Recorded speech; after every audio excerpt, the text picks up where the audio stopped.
Welcome to the One Hand at a Time podcast. I'm your host, Chris Welton, and I have an absolute beast of a guest with me today. Now, when you look at his physical appearance, he's a beast, but I'm talking about the individual on the inside. This man is just unbelievable. So I can't wait to share some of his stories, some of the lessons that I know he's going to teach us today. Welcome to the show, Aaron Williamson. Thank you for that amazing introduction. I appreciate it. It was great to meet you, and I'm happy to be on here and to be able to talk about all the stuff that we're going to talk about. You're an inspiration as well. Oh, thank you so much, man. I really appreciate that. So the listeners know that I've had several guests on that I've met through the Amplify events, and Aaron and I met a couple weeks ago in South Beach at another Amplify event. And Renee has been so pivotal in helping me with my speaking career and my influence and just overall growth. And Aaron is just another one of those people that has been brought into my life because of Renee. Yeah, he's changing lives in a pretty dramatic way. He's changing your life. He's changing my life. It's every time I've been to these Amplify workshop, it's incredible to see how he impacts these people. So it's this is special because we have that bond now through that emotional stuff. Yes, we do. It's crazy how he gets everybody to open up in the room. So I'm going to put you right on the spot. What's your name? What do you do? And what makes you unique? So good. Yeah, I'm a Marine veteran, man, and I'm a meathead at heart through and through. I've had a tough life. I'm navigating through so many new, amazing, I don't even know what to call it. You know what you ever hear people talk about? When it's your time, you'll know it. That's what's happening right now. And, looking back on everything that I've been through up to this point, I've been able to embrace it. I've been able to come to peace with it. And now I'm able to use that as part of the story, because without all that tragedy, without all that bad stuff that in a sense was about to take my life, I almost didn't make it to this point. So being here on this call with you just shows that there's validation in my thoughts about keeping everything moving forward and not throwing in the towel as much as I wanted to. So I love what I'm doing right now. Shifted out of Hollywood. I'm still in Hollywood to a certain extent, but I don't focus on that aspect of my life as much as I did before, because I'm building this new business with fitness and changing people's lives and sharing my love of fitness, because it's kept me alive, and now I get to help others stay alive just through what I'm able to share with them. Yeah, I think that's an incredible story. I mean, I know we shared some of it along the way, in the Marine Corps, and we're in Iraq, and we had a conversation. Like, I had a friend of mine that was there, and like, you guys like just crossed paths in the green zone. Remember, we had that conversation the other day, and I think it's important, my story, and most of the people listening on here know my story, and that story has created opportunities for me to help other people who've been through similar situations or even worse, right? And I think that I was blessed with the things that happened to me because it gave me a responsibility to share and help others. And I think you feel the same way, Aaron. I mean, now once you got past part of that, do you feel the same way about what your struggles you faced in life? 100%, yeah. Going through all the things that I've went through, when you're in the moment, when you're in your car, homeless, not knowing what direction to go into, when you're having to reinvent yourself because your career was, decimated by COVID, there's a lot of things that, there's a lot of time to think and put things into perspective. And I think based on the foundation of who you are and your ability to adjust. In the Marine Corps, we say improvise, adapt, and overcome. I live by that motto. But I can relate to so many people because of what I've been through. And I never look at myself in the realm of the way everyone else looks at me, because at the end of the day, I still feel like I'm just a normal dude who's got some pretty incredible experiences under my belt, but that doesn't make me any better than anyone else. And I love being able to share any gold nuggets of information that I can help people overcome whatever obstacles they may be facing, because they could be similar to where I was, at in so many different facets of my life. Yeah, I go back to what Ed Milet says, and he says we have a responsibility to help the person we were 10 years ago or 5 years ago or even 2 years ago. And I really think about that a lot when I'm talking with people who may be going through similar situations. And that's why it's so important for me to get on stage and share that story and hope I connect with one person in the audience. Like, I don't care how many people there, but if I can connect with one person and let them know that there's a possibility that what they're going through, they're going to make it through. And if they do, this is what can happen for them. And I know that coming from the side as a veteran, I can only imagine the number of people you could positively impact by your story. Yeah, and that's a really important piece to the puzzle, and where I'm going, and some of the people I'm trying to impact and help is the veteran community. A lot of it's very often the veteran communities looked down upon in terms of we're all broken, we all need help, and it's not the case. So, a lot of us might be broken because when you join the military, ultimately you're sacrificing your mind and your body, and you have to be resilient enough to come back from that and adjust into civilian life, which is completely different from the military. It's just it's a really beautiful thing to have that sense of responsibility to do something amazing with your life, because in today's society, it's needed, I think, more than ever.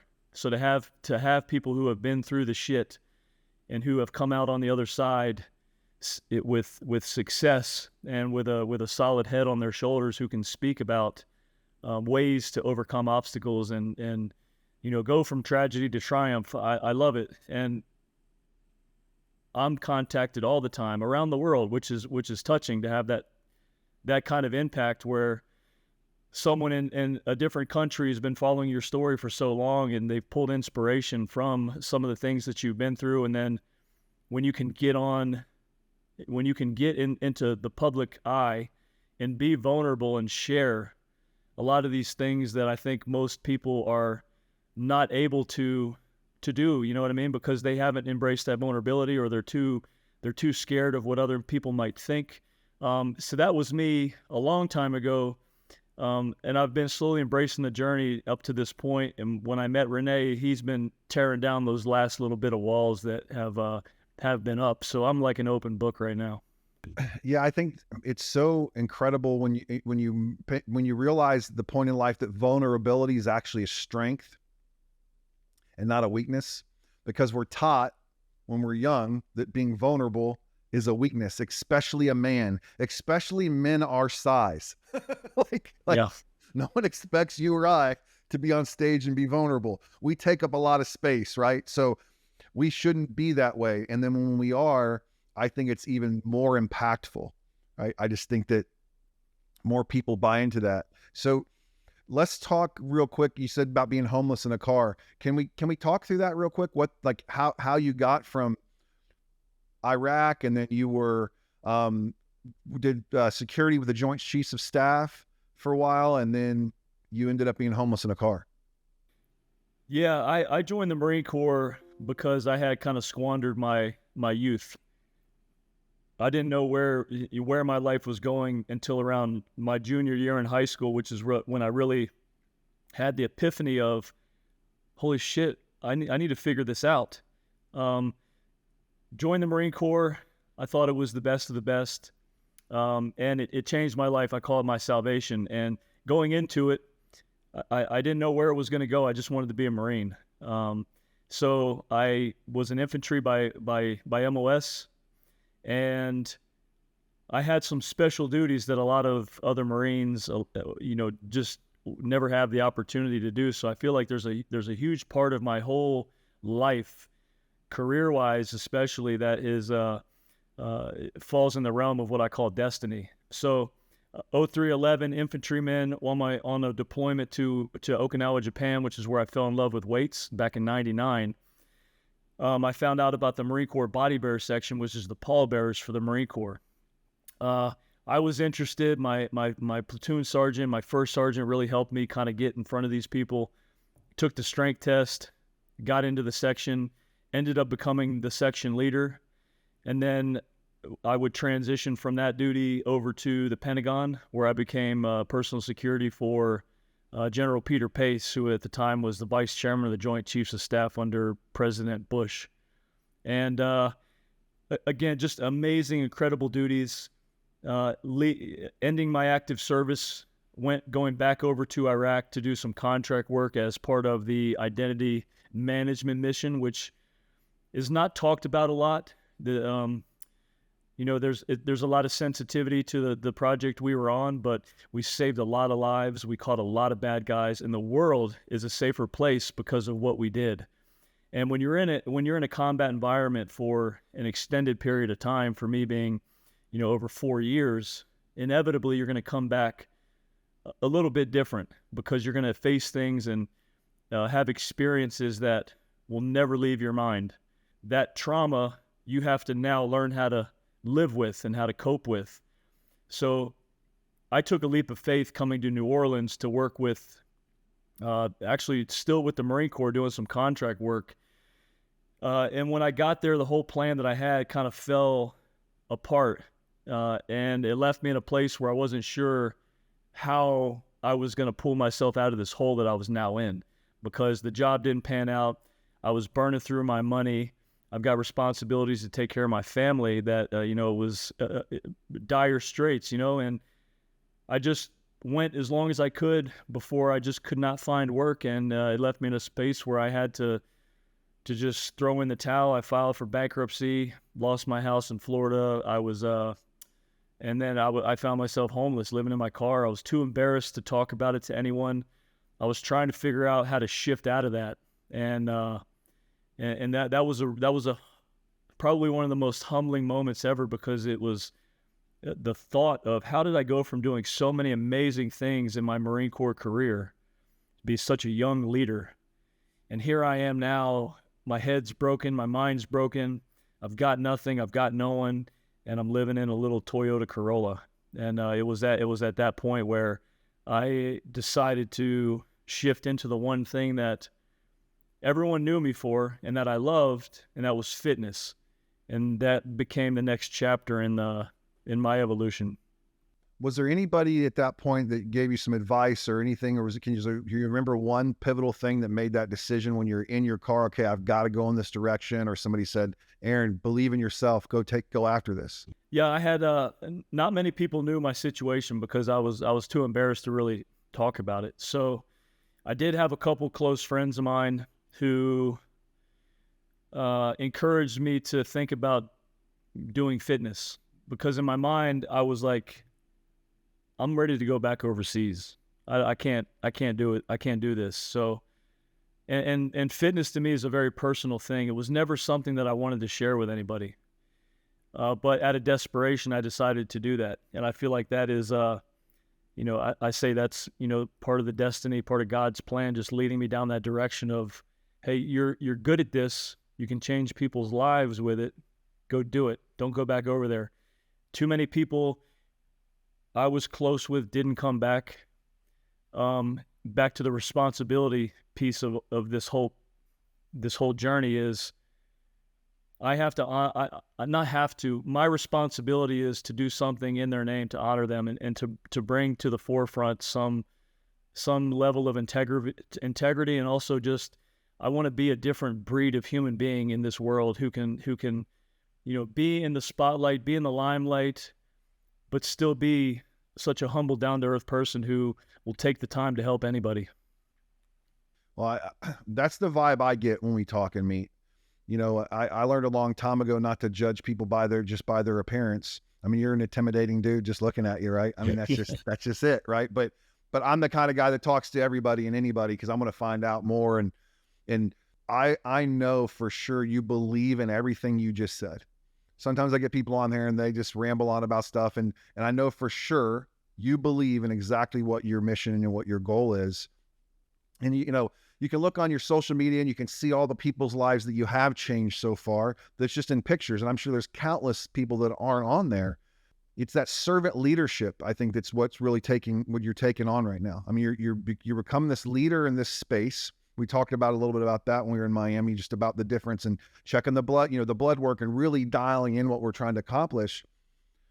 But you're a servant leader, right? You're really out there in front of the people, sharing your story, your vulnerability. You're living it day to day. The first 5 minutes we met, we were sitting across the table from each other at dinner, and you were on a 36-hour fast. I mean, that's about 34 hours longer than I want to go. And Yeah. but that's what you're doing. And you're doing that to, obviously to be who you are as a person, but also to be able to help change other people's lives. And I know the Hollywood, I don't want to get too far into the Hollywood piece, but I know that was a big deal. I mean, you got a lot of stuff going on there, and that kind of propelled you in that direction. But what made you want to go from that to, I think you and Renee connected in Louisiana, right? With Brandon? Yeah. Who's another Yep. gentleman I met in Miami. So what made you want to step away from the Hollywood as much, I mean, not all the way away, but some, and then get in the direction you're going in now? All the way up until January of 2020, I was living in LA. And it was the first time in my entire career, I got into Hollywood the end of 2010. 2020 was lining up to be my most successful year in film as an actor, because I started off in training, had a lot of notoriety, had a lot of, really influential people in the industry come to me for training, but also encouraged me to think outside the box of just doing that, to maybe get in front of the camera because of my look and presence. So I did all the work. I started doing the stunt training. I started learning the craft and the art of acting, and that in itself became a new form of therapy for me, which is why I loved it so much. Granted, it was hard at the beginning because the vulnerable piece I didn't quite tackle yet, but I slowly got into it and was able to embrace it. And I was loving the work that I was doing in Hollywood. Granted, I didn't get into the superficial stuff, but the mental side of it, of growth, was very impactful. So January 2020, I decided to move to Vegas. Now, it doesn't seem like you went from Hollywood to Vegas. That doesn't seem, smart. But people think of Vegas and they see the Strip. I'm on the furthest southern tip of Vegas in South Henderson. The only thing behind me are mountains. It's like an athlete's paradise out here, which is why I chose to come here. And then COVID hit. So all the stuff that I had lined up for 2020, this banner year that was going to set me finally in a place where I could start to think about the next chapter of where the acting piece is going, it was all ripped out from under me literally overnight. And it left me in a really weird place because I wasn't a business savvy guy. I was just, I'm a Marine. I came back. I didn't have a good transition, and boom, right into Hollywood. So everything that I had been doing was reliant on my work in Hollywood, my celebrity training, my stunt work, my acting work, my tech advising work. I had depth in the industry, but I didn't have depth outside of the industry. And I realized that when COVID hit, because there was nowhere to shift. So I went through a lot of twisted thoughts and weird places mentally, trying to figure out what the new adjustment was. You realize very quickly who really is your friend in Hollywood, and I'll tell you what,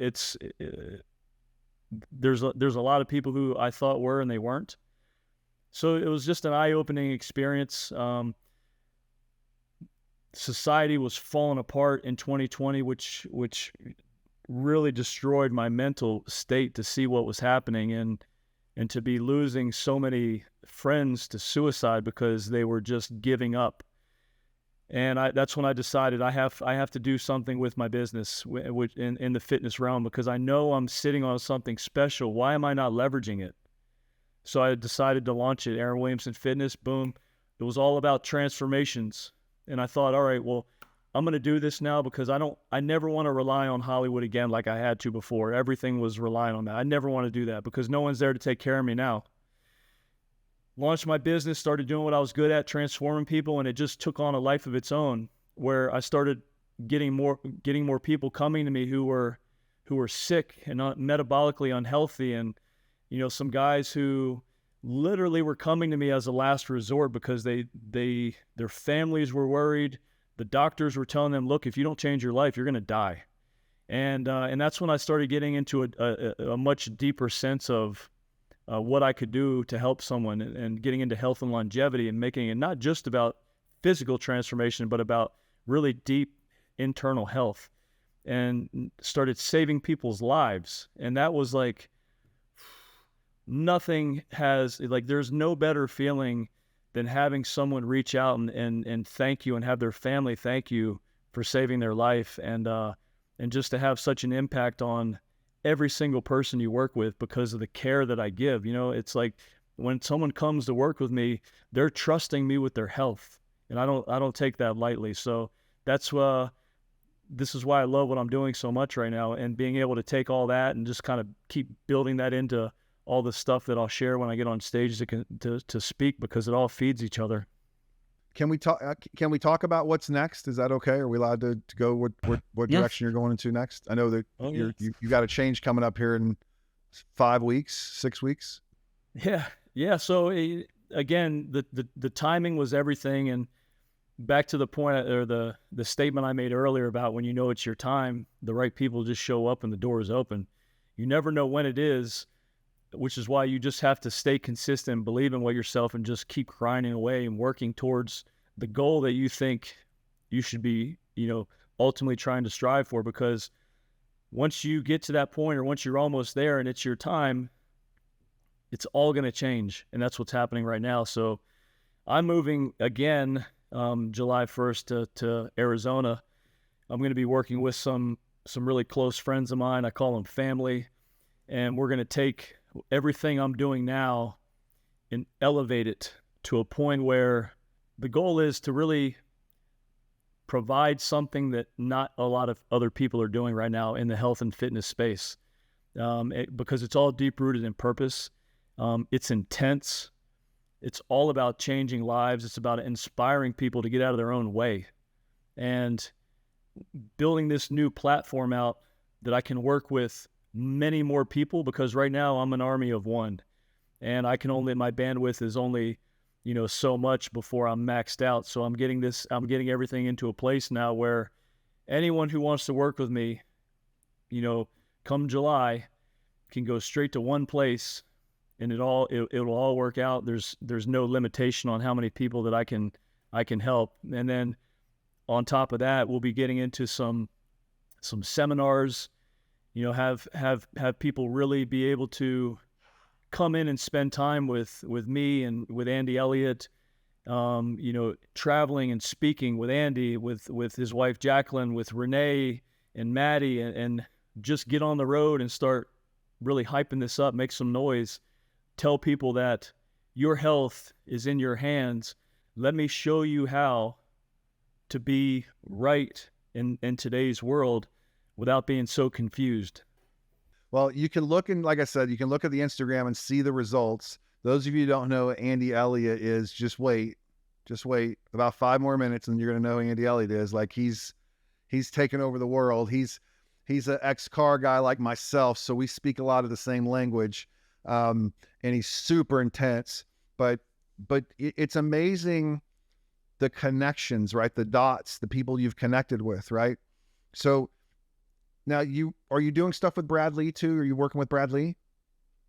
Yeah, so I met Brad through Renee, and then through Brad and Okay. Renee, I met Andy. I consider us kind of one big small family. And I'm here to support and help in any way. And I think that's all a reciprocated thing, because we all care for each other, and we all want each other to succeed and be the best and as healthy as we can be. Yeah, it's the connections I've been able to make with Renee and I together, and I've introduced Renee to some people, and then he's introduced me, and it's just like amazing how the doors continue to open. And I'm not afraid to take action, and I'm not afraid to be vulnerable. I'm not afraid to tell my story, because there's so much value behind it. Once Renee taught me that that's what I needed to be doing, right? That I needed to be dialed in that way. I want to talk about it. Do you have any initiatives? Like, are you set up with anything right with veterans right now? Is there anything that's ongoing as you're working with veterans, or can veterans get a special deal if they do sign up for your training in the future? What does that look like? Yeah, and these are all things that I'm working on right now. So there will be veteran discounts on all Good. my programming. I work with a company called Catalyst, and Catalyst is an EMS suit. What that is similar to it's similar to but completely different what you would understand from a TENS unit from an electrical stimulus standpoint. Instead of having stim pads that are put on you, this is a suit that is custom fit that you can put on, and you can get a 20-minute workout through this EMS process. And we're teaming up, or we have teamed up, to help try and get this technology into the veteran community, because it can help so much, whether it's just being downrange somewhere in an austere environment where you don't have access to free weights or a gym.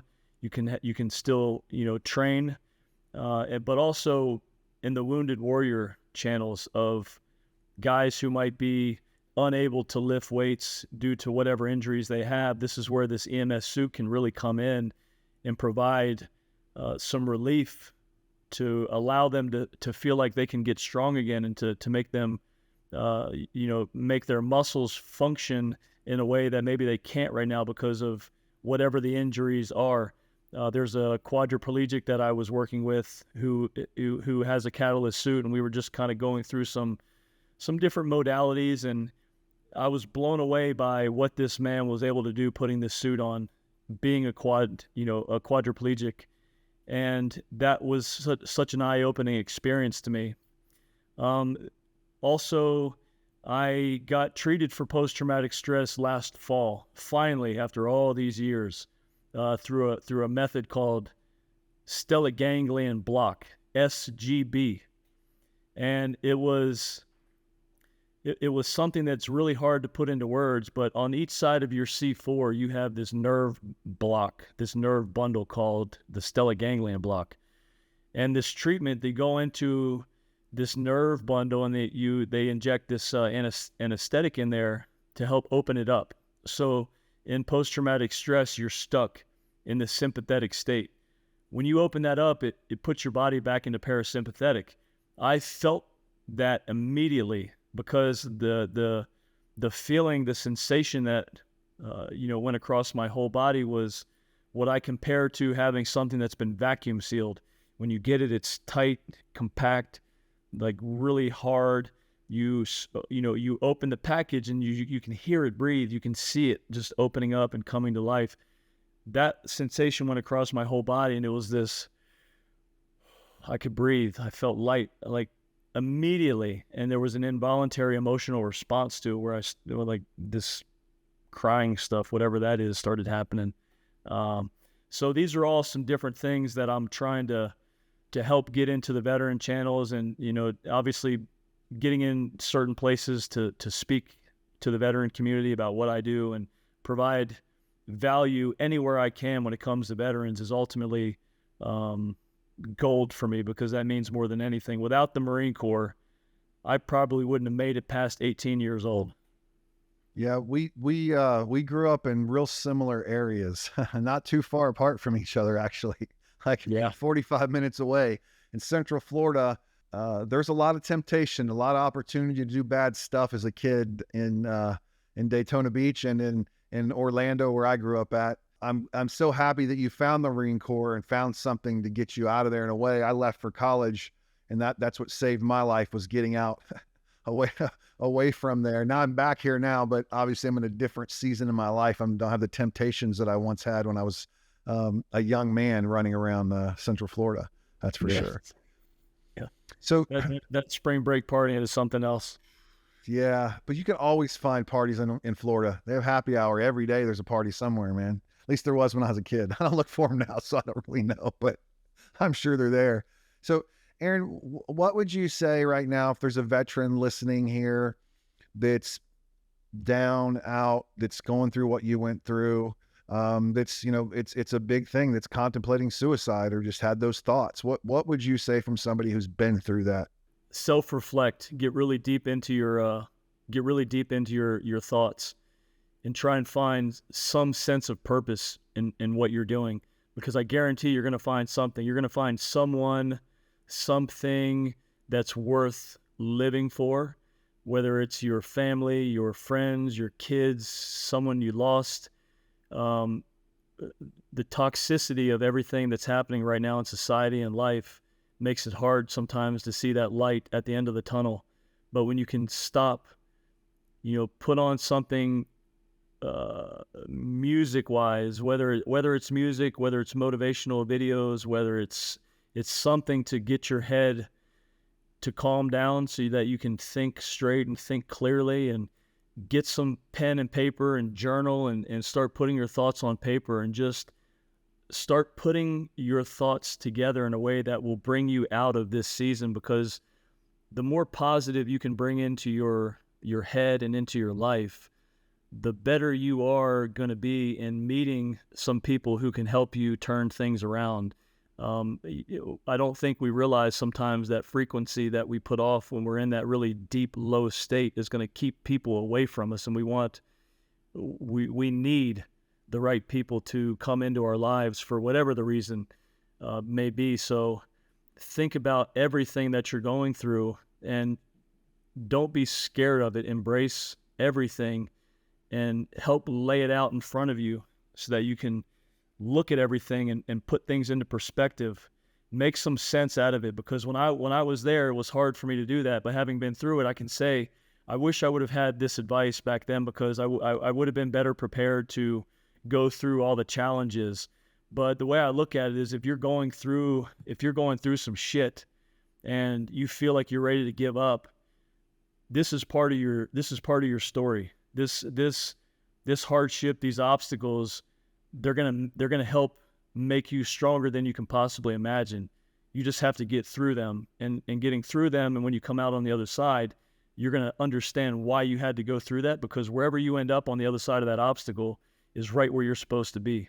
And that's just, I think, life's test in terms of how bad do you really want it, and what exactly does life mean to you? Because that's a huge thing for me that I still think about all the time, because our brains are just so complex, and we can get so lost in such minute details of things that really have zero impact on us. And so, finding some value in the people that you care about, that you love, that you lost. Because if you lost somebody, if you lost some friends, like many of us did, if you just give up, you give up the opportunity to help their name live on, to help stay in touch with their families and keep their families' spirits up. And I think that's where the responsibility comes in for us, not to throw the towel in, because there's too many good things that we're able to accomplish. And don't give in to the stereotype of us veterans being broken and needing all this help. We're fucking strong, and I believe that. So I hope, if there is anyone out there who is a veteran going through some shit and listening to this, I hope you can find that strength, go to the gym, eat healthy, fix yourself, and find the tribe, find your comrades, find whatever it is you need to develop some type of new purpose in your life.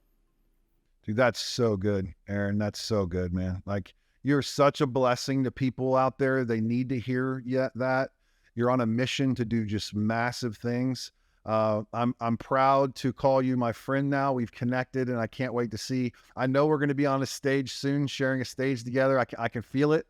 Oh yeah. So just don't beat up on me too bad when we train the morning of the event. I'll do my best, like I always do. But so if someone wanted to reach out to you, what's the best way to connect? Right now, it's, go through my website. You can contact me, aaronwilliamson.net. There's a contact page, or I'm pretty good about responding on my social media channels, although I'm a little bit slow lately because I have a lot going on. But if you send me a message, if you can make sure it has some type of substance to it, don't just say, hey, what's up, dude? Like, give me something to go on. But I appreciate all the messages I get. And I love being in contact with people and just being able to, help them out. And if they're becoming a personal trainer or they're trying to do something in health and fitness or whatever it is, it's always fun to communicate whenever I can. Yep. For those of you that do reach out, I can tell you, Aaron's just like me when it comes to an abundance mindset. We know that there's plenty of business out there for everybody. We have no issues of sharing and helping other people grow, because that's really what life's about. Aaron, thank you so much for being on the One Hand at a Time podcast today, man. I can't wait to get this out and get it released to everybody. And I look forward to connecting with you again soon. Thank you so much for tuning in to the One Hand at a Time podcast today. If you enjoyed the episode, please subscribe and share. I'm often asked if I'm available for speaking opportunities or accepting new coaching clients. The answer is yes. Feel free to click the Calendly link in the show notes to set up a 30-minute call with myself. And remember, as we move forward in life, we do it one hand at a time.